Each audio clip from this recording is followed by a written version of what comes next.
ओम अज्ञानातिमिरन्धस्य ज्ञानाञ्जनशलाकया चक्षुर्मिलितं येन तस्मै श्रीगुरुवे नमः। नमो विष्णुपदाय राधिकाय प्रियात्मने श्रीमद्भक्तिवेदान्त नारायण गोस्वामी नामिने। श्री कृष्ण लीला कथने सुदक्षं मौदर्य माधुर्य गुणेश्च युक्तं वरं वरण्यं पुरुषं महन्तं नारायणं त्वं शीर्षा नमामि। हरे कृष्णा कृष्णा कृष्णा हरे हरे, हरे राम राम राम हरे हरे। कल का थोड़ा छूट गया, अब आज से शुरू करते हैं। हमने वर्ष 38 तक कर लिया था। क्या बोला था भगवान ने इसमें? सुखे दुखे समे कृत्वा लाभ लाभो जय जयो ततो युद्धाय युजस्व नैवं पापम वाप्स्यसि। तो सुख दुख लाभ हानि एवं जय पराजय को समान जानते हुए, सम रहते हुए तुम युद्ध के लिए तत्पर हो, इस प्रकार तुम्हें पाप नहीं लगेगा। तो उसका समरी क्या था कि कर्मों के फलों में आसक्त रहने से ही हमें कर्म बंधन या पाप होता है। तो इसलिए कर्म करना जरूरी है, ड्यूटी करनी बहुत जरूरी है, पर ये डिजायर छोड़ने की कोशिश करनी है कि मैं जीतूंगा या हारूंगा, उस आसक्ति से युक्त होकर हमें कर्म नहीं करना। तो आज हम बड़ा इंटरेस्टिंग वर्ड्स पढ़ेंगे। एषा ते विहिता सांख्ये बुद्धिर्योगे त्वमां शृणु, बुद्धया युक्तो यया पार्थ कर्म बंधम प्रहास्यसि। तो इसमें भगवान क्या बोल रहे हैं? अब तक मैंने तुम्हें सांख्य योग की बात कही, किंतु अब तुम्हें भक्ति योग से संबंधित ज्ञान दे रहा हूं। जिस बुद्धि या ज्ञान को प्राप्त करने पर तुम संसार से मुक्त हो जाओगे। तो अब तक क्या बोल रहे हैं भगवान? क्या बोल रहे हैं कि अब तक मैंने ज्ञान योग का उपदेश दिया। ऐशा शब्द जो युग है कि मतलब अब तक, ऐशा का मतलब क्या होता है? अब तक। तो ऐशा शब्द से आरंभ होने वाले श्लोक के द्वारा मैं ज्ञान योग के उपसंहार की घोषणा कर रहा हूँ। तो अब ज्ञान योग का मैं समापन कर रहा हूँ फॉर नाउ। अब सांख्य योग होता क्या है? जो भगवान बोलेंगे अब मैं समापन कर रहा हूँ, तो जिसके द्वारा किसी वस्तु का वास्तविक तत्व भली भांति प्रकाशित होता है, उसे सांख्य अथवा सम्यक ज्ञान कहते हैं। सांख्य योग ज्ञान योग एक ही बात है। तो जिसके द्वारा किसी वस्तु का हमें इन एंड आउट पता चल जाए, उसको हम लोग सांख्य योग बोलते हैं। तो अब क्या बोल रहे हैं? अब तक भगवान श्री कृष्ण ने अर्जुन को सांख्य योग या ज्ञान योग, दोनों एक ही बात है, सिनोनिम्स है, पर्यायवाची है, का उपदेश दिया। उन्होंने आत्मा और शरीर का भेद स्पष्ट किया तथा आत्म तत्व का ज्ञान प्रदान किया। अब भगवान कहते हैं उस बुद्धि को सुनो। बुद्धि योग, भक्ति योग और सॉरी, बुद्धि योग और भगवत अर्पित निष्काम कर्म योग एक ही बात है, हम आगे जाके देखेंगे। अब उस बुद्धि को सुनो जो भक्ति योग से संबंधित है। इस भक्ति संबंधी बुद्धि को प्राप्त करके तुम संसार के बंधन से क्या हो जाओगे? मुक्त हो जाओगे। अब हमें ये चीज समझने की जरूरत है कि जो गीता में कर्म योग के बारे में भी बता रहे हैं, ज्ञान योग के भी बारे में बता रहे हैं और भक्ति योग के बारे में बताया है। तीनों चीजें डिस्कस हुई हैं। लेकिन जो गीता का वास्तविक प्रतिपाद्य विषय है वो क्या है? भक्ति है। देखिए अर्जुन क्या है? अर्जुन भगवान का एटर्नल एसोसिएट है, जो उस दुनिया से आते हैं। जैसे आप इसे बोले कि सूरज को हमने कमरे में बंद कर दिया इसलिए सूरज बंद हो गया, डिम हो गया, ऐसा कभी नहीं हो सकता। जो भगवान के पार्षद होते हैं, जो भगवान के, देखिए दो माया होती है, एक योग माया एक महामाया। जो बद्ध जीव है हम जैसे, जो इस शरीर की पहचान और अपने शरीर के भोग, मेरे शरीर को कैसे एंजॉय मिलेगा, या मेरे जिनसे मैं प्यार करता हूँ उनको कैसे मैं एंजॉय कर दूं, इसी में जो लिमिटेड बुद्धि है। भूल गई किस बात पे बात कर रही हूँ। हाँ, तो ये लोग किससे कंट्रोल्ड है? महामाया से। ये भगवान की महामाया, इल्यूजरी पोटेंसी जिसको बोलते हैं, जिनकी अधिष्ठात्री देवी दुर्गा देवी है। और एक होती है योग माया, वो भगवान और जो भगवान के एसोसिएट्स हैं जो उस वर्ड से आते हैं। जैसे कि वो योग माया उनकी हेल्प करती है। वो योग माया कंट्रोल नहीं करती उनको, क्योंकि भगवान परम कंट्रोल है, कंट्रोल, लेकिन भगवान ने उनको ये ड्यूटी दे रखी है। तो जैसे एक एग्जांपल दिया जाता है, देखिए देखिए जैसे जेल है एक, तो उसमें दो तरह के लोग होते हैं। एक तो जिनको सजा मिली हुई है, और जेल में एक और तरह के आदमी होते हैं। कौन होते हैं वो? जेलर या प्रहरी जो होते हैं। तो है तो दोनों जेल में ही, तिहाड़ में ही दोनों है इस वक्त। जो इस वक्त तिहाड़ में है, दोनों दोनों तरह के लोग हैं। तो क्या वो एक ही कैटेगरी के लोग हैं क्योंकि दोनों तिहाड़ में है? बिल्कुल नहीं। एक जेलर अपने कर्मों की जो कैदी हैं वो अपनी कर्मों की सजा पाने वहां आए हुए हैं। और जेलर जो है वो क्या आया हुआ है? उनको कंट्रोल करने, उनको डायरेक्शंस देने, अगर ठीक तरह पे चले तो उनको हेल्प करने। एक तो उनका देखने की भाई कोई बदमाशी ना करें, और उनको बेटर बनाने की, जहां से है वो बेटर है। तो वही हालत हमारा है, हम जो है हम कैदी हैं। लेकिन जो गुरु तत्व है, जो भगवान के पार्षद है, वो क्या है?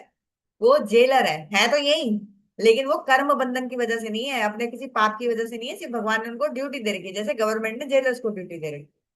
तो उसी तरह से वो बता रहे हैं कि भगवत गीता, गीता का जो वास्तविक प्रतिपाद्य विषय है, वो क्या है? भक्ति है। तो अर्जुन क्या है? वो योग में ऐसे कंट्रोल है, उसको कभी भी इस दुनिया का शोक मोह, ये शरीर से आसक्ति, ये शरीर के रिश्तेदारों से आसक्ति कभी नहीं हो सकती। तो लेकिन वो, अब भगवान को अगर मैसेज तो किसको देना है? हम लोगों को मैसेज देना। अर्जुन को तो ना मैसेज की जरूरत है, लेकिन अर्जुन को माध्यम बनाते हैं, क्योंकि कोई उनका जो ज्ञान उनके साथ जो पार्टिसिपेट कर सके, उसके लिए उसको भगवान का पार्षद ही होना पड़ेगा। जैसे मैंने आपको बताया था कि जय विजय को जब श्राप मिला था, भगवान को युद्ध करने की इच्छा हुई थी, तो हम जैसे टुच्चे मुच्चे लोगों से युद्ध करने के तो ना भगवान की इच्छा पूरी हो सकती है, उनके पार्षद को ही आना पड़ेगा।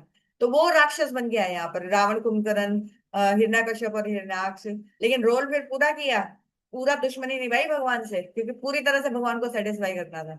तो अब यहाँ पर अर्जुन क्या कह रहे हैं? माध्यम एक्ट कर रहे हैं। ज्ञान किसको दे रहे हैं? हमें दे रहे हैं। अर्जुन को तो बुद्धि योग भी पता है, अर्जुन को तो भक्ति योग भी पता है, अर्जुन को तो कर्म योग भी पता है, ज्ञान, क्योंकि सेल्फ मैनिफेस्टेड होता है जो मुक्त जीव होते हैं। तो अब वो इसीलिए, लेकिन गीता के थ्रू वो ज्ञान योग भी बता रहे, कर्म, क्योंकि हर कोई वन साइज फिट ऑल वाला सनातन धर्म में हिसाब किताब नहीं है। वन साइज फिट ऑल बोलते हैं ना, कि हर तरह का आदमी हो, किसी भी कैटेगरी का आदमी हो, उसको एक ही चीज का, एक ही तरह का रास्ता फॉलो करना है। इवन हम आगे पढ़ेंगे कि व्यास देव जी ने भी 3 8 18 पुराण लिखे हैं। जो 6 पुराण है उसमें सतोगुनी लोगों के लिए है, 6 पुराण तमोगुनी लोगों के लिए, 6 पुराण किसके लिए? रजोगुनी लोगों के लिए। क्योंकि जो जिस लेवल से वो वहां जो जानवरों को समझ लीजिए कि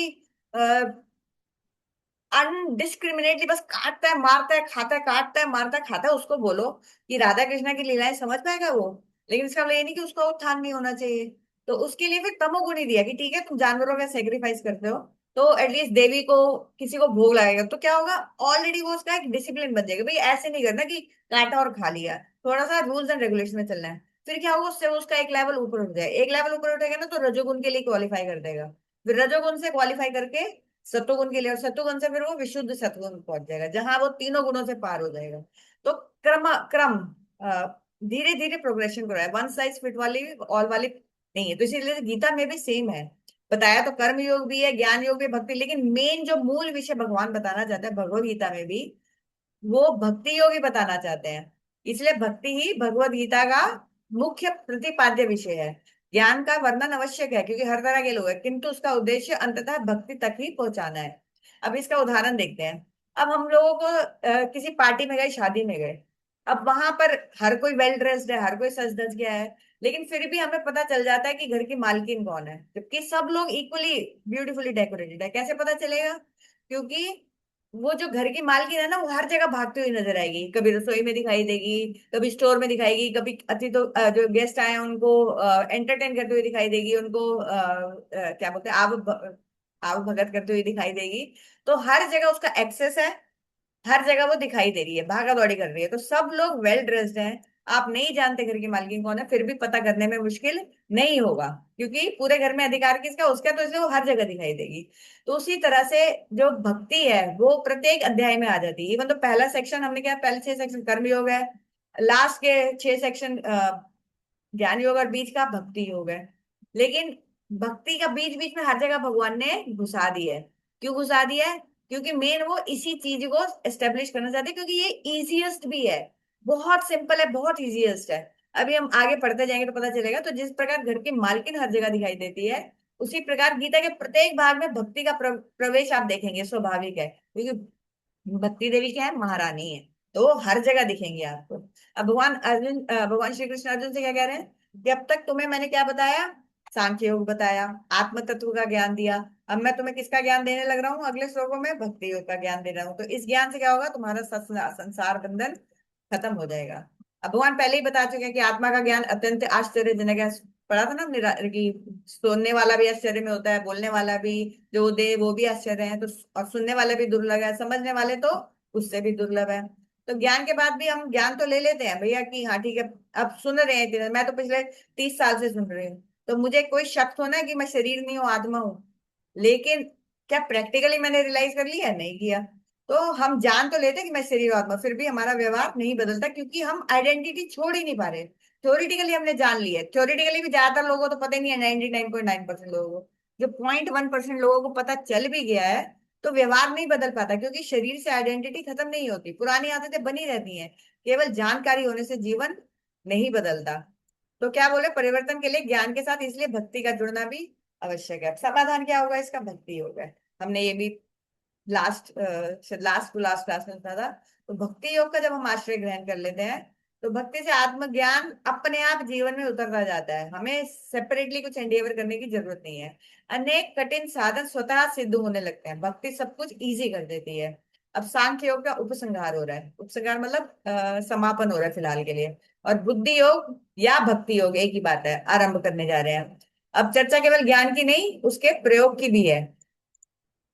क्या है सांख्य योग? क्या है सांख्य योग? क्या बताया था मैंने? बताया जिसके द्वारा वस्तु तत्व का भली भांति प्रकाश हो जाता है, बताया। तो आत्मा और अनात्मा का विवेक हो जाता है। मैं आत्मा, आत्मा क्या है और अनात्मा क्या है। शरीर अनात्मा है, शरीर से रिलेटेड जो हमने सब कुछ धारणाएं धारण करके वो सब अनात्मा है। और आत्मा क्या है? मेरा जो असली स्वरूप है, वस्तु को उसका वास्तविक स्वरूप में जानना ही सांख्य योग है। ये तो भगवान ने अब तक बता दिया, अब उसका उपसंहार यानी समापन कर रहे हैं।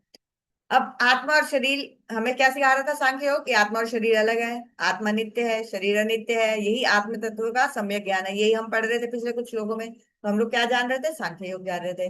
अब द्वितीय जो सेकंड अध्याय हम पढ़ रहे हैं, हम ऑलरेडी आज 39 वर्ष पे पहुंचने लगे हैं। अब 39 वर्ष ही कर रहे हैं।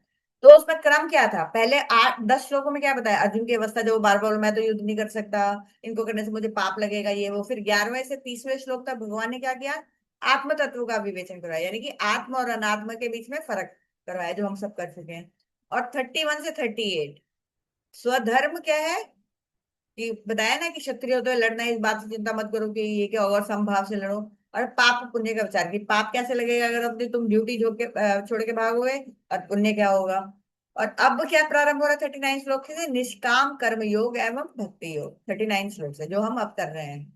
अब भगवान बुद्धि योग का उपदेश देते हैं 2.39 में, जो हम श्लोक कर रहे हैं। और यही आगे चलकर क्या हो जाएगा? भक्ति योग का आधार बन जाएगा। ये एग्जैक्टली भक्ति योग नहीं है, पर ये भक्ति योग का फाउंडेशन हो जाएगी। निष्काम कर्म और भक्ति का समन्वय यहीं से प्रारंभ होगा। तो यह संपूर्ण जगत किसका है? उपनिषद में लिखा गया है, ईशावास्याद मिदम सर्वम। यह संपूर्ण चराचर जगत भगवान का है, चाहे हम माने चाहे हम ना माने, चाहे हम समझे चाहे ना समझे। सब कुछ क्या है? उन्हीं के अधिकार में है। सब कोई उनके सेवक है, और अकेले वही एक स्वामी है। लेकिन वो स्वामी यहाँ के स्वामियों जैसे नहीं है, बहुत ही लविंग है। वो ऐसे स्वामी कि हम उनके नौकर होते हुए भी हमारे पीछे पीछे भाग रहे हैं हर जन्म से। हम जब स्टूल का कीड़ा बन गए ना, तब भी वो हमारे साथ है। ऐसा स्वामी है वो। इतना प्यार करते हैं वो हमें, लेकिन जबरदस्ती नहीं करना चाहते, लेकिन बार बार हमें अपनी तरफ मोड़ने की कोशिश कभी नहीं छोड़ेंगे। हम लोग यहाँ बैठ के क्या कर रहे हैं, उनकी तरफ, वो उन्हीं की कृपा है कि हमें वो अपनी तरफ मोड़ने की कोशिश कर रहे हैं।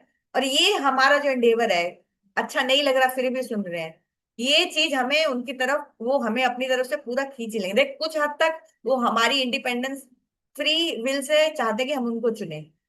और हमें चाहे दिल नहीं लग रहा, लेकिन हम मोर और लेस उनकी तरफ मुड़ने की कोशिश कर रहे हैं, तो अब वो हमें खींच लेंगे, अब ज्यादा टाइम नहीं लगेगा। तो क्या है? संपूर्ण जगत भगवान की संपत्ति है, प्रत्येक वस्तु उन्हीं के भोग के योग्य है। हम सब सोच रहे हैं समोसा खा लेते हैं, ये खा लेता हूँ वो खा लेता हूँ, कि मैं अभी क्या, हम जैसे मैंने बोला ना, अभी क्या जो हमारे गिरने का रीजन था वही चल रहा है, कि मैं अपने को एंजॉय करूं, मैं इस शरीर क्या अपने आप को सुख करने के लिए करूं, ना कि भगवान का सुख किसे है, या भगवान ने मुझे क्या करने के लिए बोला है। तो वास्तविक भोक्ता कौन है? एक्चुअली वास्तविक भोक्ता कौन है? सिर्फ भगवान है। जैसे बोलते हैं ना कि भगवान की 16,108 बीवियां थी, सिर्फ 16,108 नहीं, हम सब उन्हीं की बीवी हैं, चाहे आदमी है चाहे वुमेन, क्योंकि ये तो शरीर है। पुरुष एक है, सब प्रकृति है। तो जीव कभी भोक्ता नहीं हो सकता। तो जीव का वास्तविक स्वरूप क्या है? जीव का वास्तविक, जीव भगवान का सेवक है। वेदर वी नो इट और नॉट, हम सब उनके सेवक हैं। स्वामी बनने के चक्कर में अपनी बैंड बजा ली है हमने। यही उसका वास्तविक धर्म है, कि भगवान की सेवा करना। इस सत्य को स्वीकार करने से क्या होता है? जीवन जो होता है सफल हो जाता है। कि जीव जो है, जीवेर स्वरूप है कृष्णेरा नित्य दास, वेदर वी नो इट और नॉट, चाहे वो मुस्लिम है चाहे वो क्रिश्चियन है, डजेंट मैटर। भक्त का जीवन क्या होता है? पहले भगवान की सेवा करता है, भगवान को भोग अर्पित करता है, फिर प्रसाद ग्रहण करता है। ये उसका जीवन ये होता है। देखिए अभी ये जो हम लोग भी भोग लगा कर ही खाते हैं, पर 80% तो हमारी टेंडेंसी ये होती है कि मुझे ये खाना है, लेकिन एक जैसे रूटीन बन गया कि नहीं, पहले भगवान को भोग लगाए बिना नहीं खाया जाएगा, चाहे इच्छा ये रहती कि मैं भोग करूंगा। तो ये फर्स्ट स्टेप है। तो क्या भक्त भोगी होता है? भक्त भोगी होता है? नहीं, भक्त का उद्देश्य स्वयं भोग करना नहीं, बल्कि भगवान की सेवा करना है थोड़ी हायर स्टेजेस में। भक्त का वास्तविक स्वरूप क्या है? भगवान से संबंधित वस्तुओं को भगवान को अर्पित करके ग्रहण करता है। कपड़े भी लाएगा तो पहले भगवान को दिखाएगा, जो हम लोग प्रैक्टिस कर रहे हैं, चाहे अभी मन से नहीं आ रहा लेकिन कोशिश कर रहे हैं। टाइम तो नहीं हो गया? हाँ, टाइम हो गया। तो बस ये स्लाइड करके फिर कल शुरू करते हैं, कल कंटिन्यू करते हैं।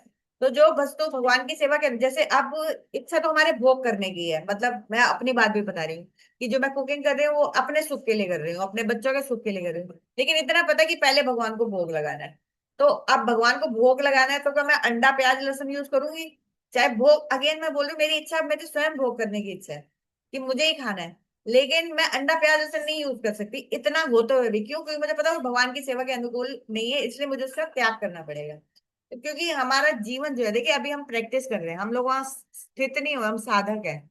तो अगेन मैं बोलूं, प्याज लहसुन भी खा रहे हैं अभी, तो उसकी कोई चिंता करने की जरूरत नहीं है। मैंने लास्ट टाइम बोला था, 7-8 साल शुरू होने में मैंने भी खाया, फिर उसके बाद अपने आप भगवान ने, क्योंकि सिंसियरिटी थी, तो भगवान अपने आप छुड़ा देंगे। लेकिन इसका मतलब ये नहीं है कि हम इच्छा भी ना करें, हम भगवान से प्रार्थना करें कि मेरे से अगर ये गलती हो रही है, ये गलत है, तो मेरे से आप छुड़वा दो, क्योंकि finally once and for all अब ये चक्कर खत्म होना चाहिए। जीवन मरण, बार बार दुख, बार बार जन्म, बार बार मरण, बार बार फैमिली बनाओ, घर बनाओ, मिल गया, फिर एक बार खींच के आपका घर तोड़ दिया जाता है, आपको ले लिया, वापस कहीं और जाना पड़ता है। तो अब इसको समाप्त करने की कोशिश करें, और फिर कल मिलते हैं। हरे कृष्णा कृष्णा कृष्णा हरे हरे, हरे राम राम राम हरे हरे।